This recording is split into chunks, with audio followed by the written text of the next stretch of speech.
avec son conjoint, c'est hyper simple. On se met en boule dans sa chambre, on pleure un bon coup et on mange du chocolat.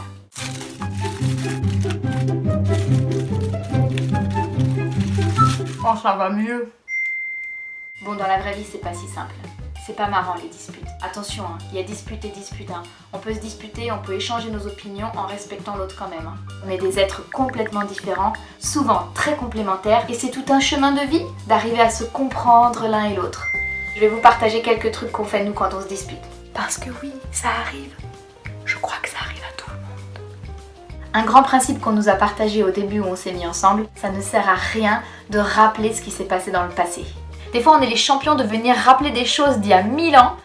Round 1, fight! Tu te rappelles quand t'as fait ça?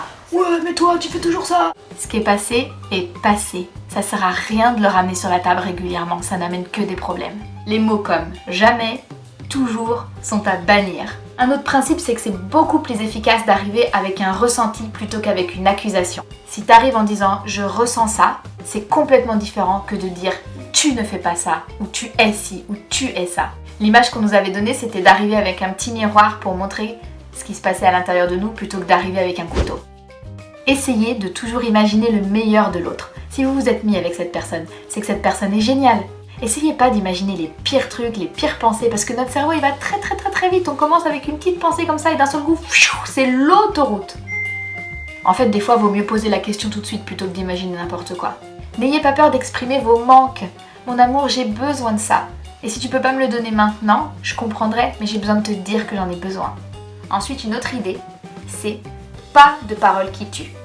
Pas de paroles qui dépassent nos pensées. Et vous savez les filles, on peut se dire la vérité.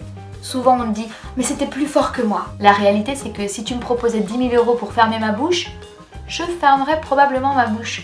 Donc c'est pas plus fort que moi. Mais c'est juste que quand on a mal, on veut faire mal. Comme si ça allait nous guérir.